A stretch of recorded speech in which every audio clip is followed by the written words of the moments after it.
on a smoky hot for what, the fourth day in a row. It's a Thursday afternoon. Welcome on into the Bullpen. I am your host, Adam the Bull, and a lot to get to. Thank you all for joining me live. If you have a question, then please put it in the YouTube chat right now, or you could send me a tweet. So we will get to those questions and comments from all of you coming up shortly. Again, if you haven't done so already, please hit the subscribe button. Of course, this live show is brought to you by Bet Rivers. If you're not using the Bet Rivers app, you should be. Bet futures, bet current games, bet odds of division winners, boxing, UFC, college baseball. You can even bet on esports, apparently. I didn't even know you could do that, but you can.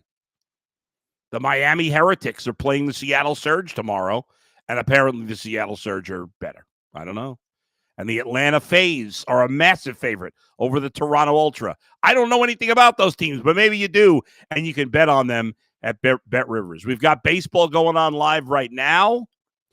We will be on Kwan Watch here for basically the rest of the season. I got some trades I want to talk about in the NBA based on an article at ESPN. And if you want to jump in on the Browns, of course, that's fair game as well. We're in the time now, the month or so, the 5-6 weeks or so between camps and the start of the preseason. Now, before I get to these trades with the Cavs, let me give you an update this afternoon. Cavs ended their losing streak the Guardians ended their losing streak last night. And Tanner Bybee pitched a great game, 6 innings. I'd still like to see him go deeper. Right? There was a lot of talk yesterday about, Bybee gave him innings. Bybee's going to be my ace. I want him to give me at least 7. The fact that 6 has now become giving him innings is kind of crazy. That's even changed in the last 10 years. But he did pitch great. He was sensational, and at least he was able to get through 6, something he had not been able to do in his last 2 starts. This afternoon, rubber game of the series with the Mariners. Mariners just retook the lead 3-2 with the Guardians batting now in the bottom of the 4th. Logan Allen on the hill for the Guardians in this game this afternoon. He has struggled in 4 innings, 7 base runners, 4 hits. He's given up a home run. He has 2 strikeouts, given up 3 runs overall. Steven Kwan with a double in his first at bat, which temporarily got his average up to 400. Pretty late in the season to be hitting 400. Now, he did make it out his second time up, so his batting average is back down to 398. Real struggle there. But it's a remarkable story what Steven Kwan is doing. I certainly don't think he's going to hit 400 because there's a reason nobody's done it in my lifetime and well beyond that, because it's nearly Tony. I love Steven Kwan. Love him. But Tony Gwynn's the greatest hitter I've ever seen, and he didn't do it. Now, he came the closest in the modern era. But the odds of Steven Kwan hitting 400 are nearly impossible. However, the odds of him even with missing a month, hitting 400 or around 400 in June, late June, is hard to believe. He's coming into today 15 plate appearances away from qualifying for the batting title. If he stays healthy the rest of the year, he will obviously get there relatively soon. He's already had 2 plate appearances today, as I said, in 3 innings. You'd think he'll get 5 today, which is a good chance. He's got average 3.1, so they'll knock it down to about 13 probably after today that he'll need. So it's just a matter of time. Steven Kwan is certainly going to be an all-star. Josh Naylor hit a couple of home runs yesterday. He is strengthened. It's funny. He had that terrible slump. It's not funny. And then last week we were talking about it. It was 6 weeks ago. We were talking about, hey, Naylor for the last year has been a better hitter than Ramirez. That was probably that was at the end of more than 6 weeks ago, probably late April. We had that conversation, and that was fair. And then Jose just caught fire, and Naylor was ice cold. And then about a week ago on both here and UCSS, I talked about, and we talked as a group about, Naylor's his exit velocities were really high. It was top 10. He's about to break out of it, and he certainly has. As I said, 2 home runs yesterday. He's been, the guy's on pace for almost 40 home runs or around 40 home runs. So is Jose. Will Brennan hit his 7th of the year this afternoon? As I said, I'll keep you up to date. 3-2 bottom of the 4th. And Steven Kwan, 1 for 2. The OPS over 1,000, which is remarkable. To have an OPS over 1,000 when you don't hit for much power, although he did it a home run yesterday, is pretty incredible. And then Steven Kwan, and the second at bat, he struck out, which is very rare. He does not strike out often, but he did in the I think it was the 4th inning. No, it wasn't the 4th inning. It was the 3rd inning. When did he strike out? Yeah, it was the 3rd inning. He struck out, foul tipped. So that's where we're at. We'll keep up to date on Kwan and everything going on with the Guardians. Again, if you have a question, a comment, please drop it in the chat right now. And I'll do my best to give you an answer throughout the day. Throughout the show. Another parlay coming your way tomorrow. I've been slumping in my parlays. I have not won you money recently, and I got to get back on track. The last 2 parlays have been pretty ugly. But I'm already looking at one for tomorrow, and hopefully I'll give you a good one to get going. Actually, last Tuesday, I had even Steven Kwan lost his part of the parlay, which was he's been the most reliable. Him going over on the total bases has been pretty reliable. I like to throw it in there, but even he didn't come through on that one. Wanted to get to something with the Cavaliers. I was reading this article on ESPN earlier today. The headline is NBA offseason trades we want to see.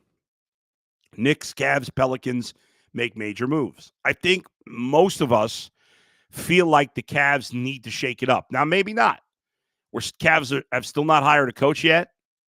If they hire a coach, if they hire the right coach, maybe with this team as is, they can win with this current group. But it feels like change is needed to this roster. And the most likely guy to be traded is probably Jarrett Allen, although Donovan Mitchell is recently, the report has been that he wants to play with Jarrett Allen, which certainly makes it tricky to trade Jarrett Allen because right now you're trying to lock up Donovan Mitchell to a long-term deal. The next most likely guy, and maybe the most likely guy if Donovan Mitchell doesn't want Jarrett Allen traded ultimately, is Darius Garland. And it seemed like the two together have just not been a great fit. And again, if you have the right coach, maybe that changes. But to this point, we've seen Darius Garland's game significantly regress this past season, and that creates a catch-22. It might lead you, if you are going to sign Donovan Mitchell to a big-time extension, to move on and find a better partner, if you will, for Donovan Mitchell. However, because Darius Garland's game has regressed, his trade value is not as high today as it was 2 years ago when the Cavs acquired Donovan Mitchell and Darius Garland was coming off his best season. Even last season, Darius was better than he was this past season. So the play has gone backwards. I think a lot of people see the talent there, the capability, and in the right situation or with the right coaching staff, there's still plenty of upside. But we didn't see much of that this past season. So that being said, here's a couple of trade proposals that ESPN made involved. They had a few, but 2 of them were big trades involving the Cavs. In one of them, involves a player in a team we've talked about a lot, and that's the New Orleans Pelicans. In this proposed deal, the Cavs would trade Jarrett Allen and Max Strus to the Pelicans for Brandon Ingram and Dyson Daniels. Now, we have talked about Brandon Ingram a ton in the last few weeks, wherever you've seen me and my buddies.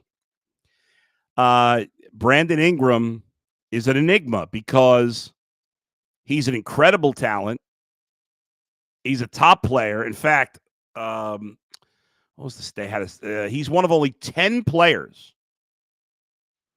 to average at least 20 points, 5 rebounds, and 5 assists the last 3 seasons. That's pretty unique company when you're 1 of 10 in something positive in the NBA. The problem with Ingram is he's always hurt. Now, you could say, well, if he hadn't been injured so often, maybe the Pelicans are not interested in trading him. And he's also due a large extension. Ingram was the second pick of the 2016 draft, and he's due for a big extension at the end of this season. He will turn 27 years old in early September, so he's not old. He's not a youngster, but he's certainly not old. He's got plenty of good years left. But even in his younger years, he has been oft injured, both with the Lakers and the Pelicans. In fact, in his 5 years in New Orleans, he's never played more than 64 games in a season. And as talented as he is, he's only been an all-star once. That was his first season in New Orleans, and that's because he misses a lot of time. But you can't deny that this guy's a hell of a player. He did shoot 36% this season from 3, which was his lowest or his second lowest since he's been with the Pelicans. He shot only 33% 3 seasons ago. But overall, he's been a great shooter. Career 47% from the field.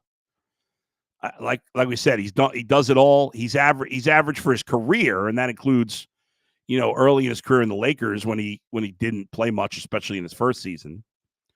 But for his career, his averages are 19.5 points, 5.25 rebounds, and 4 1/3 assists.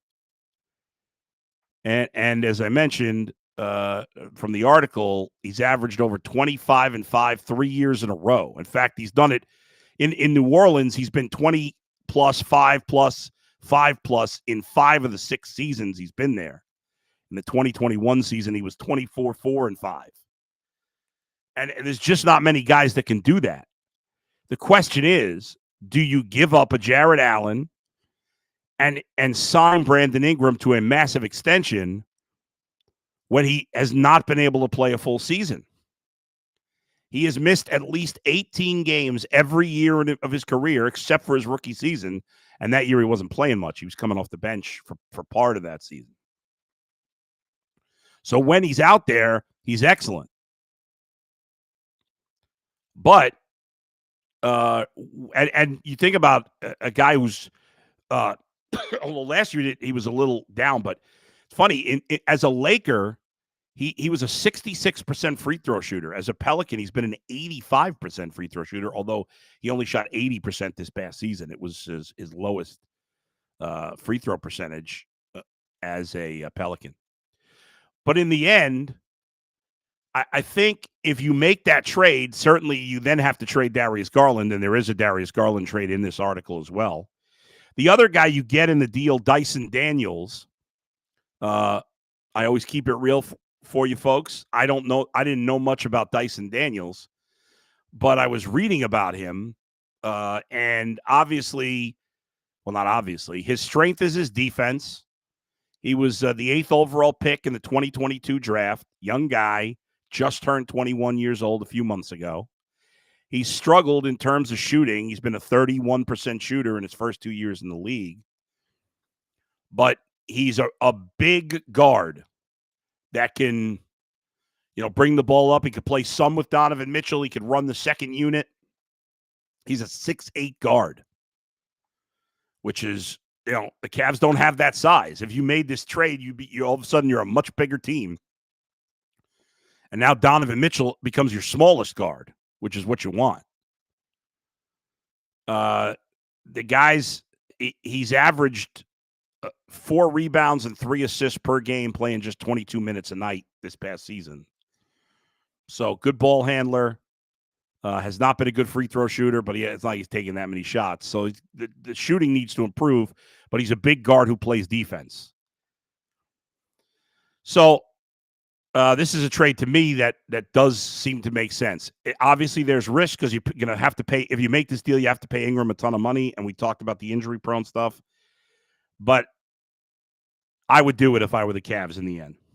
The second trade that ESPN puts up there for the Cavs is this, with the Brooklyn Nets. The Cavs would trade Darius Garland and George Niang to the Cavs, to the Nets for Cameron Johnson, Dennis Schroeder, a 2025 first-round pick, and a 2029 first-round pick. Now, in terms of Cam Johnson, he has a deal already 3 years, less than $22 million a year. So you got to make the money work. That's why Dennis Schroeder is in the deal. You get some limited potential first-round picks back. In terms of specifically about Johnson, and then you get a backup point guard, but Johnson's another big guy. He shot nearly 40% from three for his career. And we talked, the Cavs' lack of size was a big problem at the 1, 2, and 3 spots. Well, now you'd go from having 6'1" Garland and 6'5" Max Strus to having 2 6'8" players at the 2 and 3 or 1 and 3 with Donovan Mitchell. And so the Cavs would be a much bigger team. Now, you'd have to find a replacement for Jarrett Allen, but you'd play with 4 shooters a lot of the time with Evan Mobley. You'd want to get another big man in the mix because obviously Evan Mobley's not playing 48 minutes, and you're going to want to, have 2 big guys on occasion. So you'd have to get a backup big man, and then you make Evan Mobley your center. So now, will it work out so smoothly that you can make 2 trades? I don't know if the individual players are better for the Cavaliers with those 2 trades. Although Brandon Ingram is the best player of all the players being traded, probably. But the mix of players would seem to make a lot of sense. I think that group would fit together better, and it might lead to seeing the best we have seen of Evan Mobley. And ultimately, if Evan Mobley can come close, or at least closer to reaching the potential that so many people thought he had when they first acquired him, you'd have that internal improvement in addition to better fit of the pieces that you have. Those are, those would be 2 drastic changes. The Cavs would certainly have to go through some growing pains next year, but I think we've learned time and time again, we don't care about the regular season. Doesn't matter. The regular season really is just about getting yourself ready on some level for the postseason. And so if they did struggle, especially early with a lot of new faces and a lot of new guys and a lot of new places, it's not a big deal. If you have a question, please throw it into the YouTube chat. I know I got some comments and stuff in there. I'll jump on them in a minute. I appreciate everybody taking the time to check me out this afternoon. Albert says, hello, Bull. Hello, Albert. Todd says, yeah, Bull, love the show and love UCSS. Thank you, Todd. Mike says, what's up? Hey, Mike. Karen, hey, Bull, I don't want Jarrett Allen traded, but Darius Garland needs to change. He's too little. How can we progress with him on our team? And I love the Guardians. I love the Guardians too, Karen. Thank you. I love all your emojis. The sports emojis, the animal emojis. We got the panda. We got the bull. I love it. I love it. I am a big Jarrett Allen fan, and he's been so good here in Cleveland that I get why some people wouldn't want him to be traded. He was without a doubt the Cavs' second best player last year. He plays with incredible effort. I thought when the Cavs got him that you knew who he was. He was a steady player, good player. But he's really gotten better every year. Every year I think, oh, that's it. That's the best Jarrett Allen could be. And I think again this year he improved. And I think what we saw when Jarrett Allen played without Evan Mobley, when Darius Garland played without Donovan Mitchell, that it looks smoother. But those, you have to find, you can't win consistently when it matters, just subtracting In this case, it was Garland and Mobley, and in the trades this offseason, we're talking about Garland and Allen. There probably are some people out there that would say, well, why not trade Mobley instead of Allen? Allen's been better here, and Mobley could probably get you more back in a deal. And that is true, but I still think the Cavs believe in the upside of Evan Mobley, who, even though he's been in the league for 3 years, clearly has a lot of room to improve. There have been guys who have done it in their 4th year or later. He's extremely young, right? He just celebrated his 23rd birthday on Tuesday. So, he'll be playing in his age 23 season this upcoming year. Now, there's some things that I think you are who you are in terms of how aggressive you are, that killer instinct, that, some of these internal things can't be taught.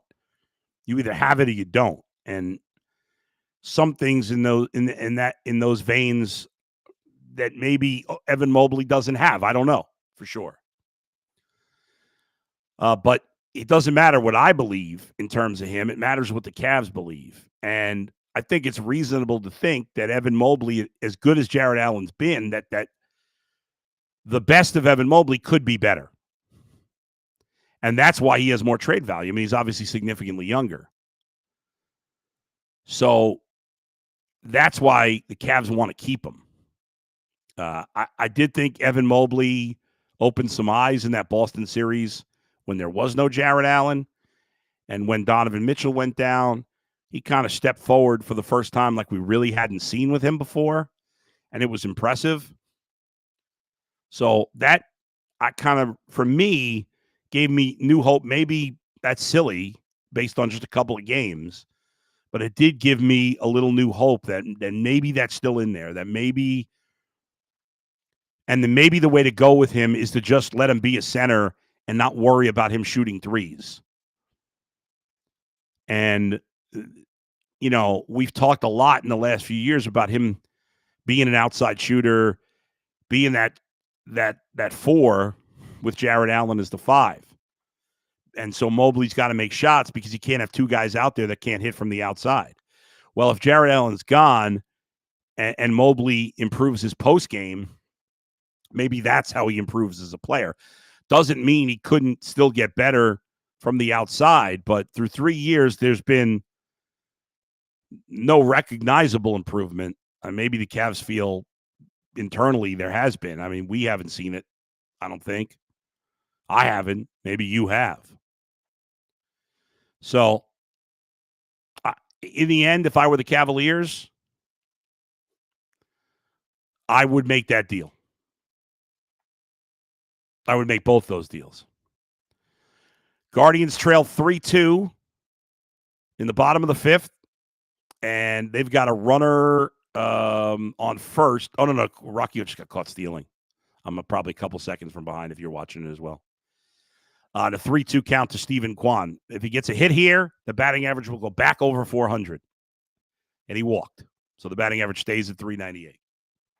It's a remarkable thing, and if Steven Kwan can stay anywhere near 400 for another month, because like I said, he'll qualify for the batting title at some point in July. If he plays just about every game between now and the All-Star break in the next 4 weeks, he'll qualify at some point in the next 4 weeks. And then it becomes, after the All-Star break, it becomes a huge story. If he could possibly still be batting 400 or around it, I mean, that's crazy. It's crazy. Just the fact that he's right around 400 this late at almost the halfway point of the season. And again, I get he hasn't played. He missed some games. It's still a remarkable feat. Because even if he had done it, he's played the amount of games where it's, okay, well, it's late May. And, look at this. Andres Jimenez. Been looking for some power for him. Just hit a bomb. 2-run shot after the Kwan walk. And the Guardians regain the lead. Well, I shouldn't say regain. They haven't had the lead in this game. They take their first lead, 4-3 on a 2-run shot. And not only are Josh Naylor and Jose Ramirez hitting, on pace for around 40 home runs, which has been huge and been a big part of why the Guardians are way ahead of where they were last year in terms of homers. But the other guys like, Fry, Kwan, Brennan, Freeman, some of these other guys, and now Jimenez, who had no homers about a month ago, now is 5. If you can get a bunch of these guys around 15 home runs, it adds up. As opposed to being around 7 home runs. It's a big difference. And it's been the offense turnaround has been just crazy. Now, we all know there's still holes in the lineup.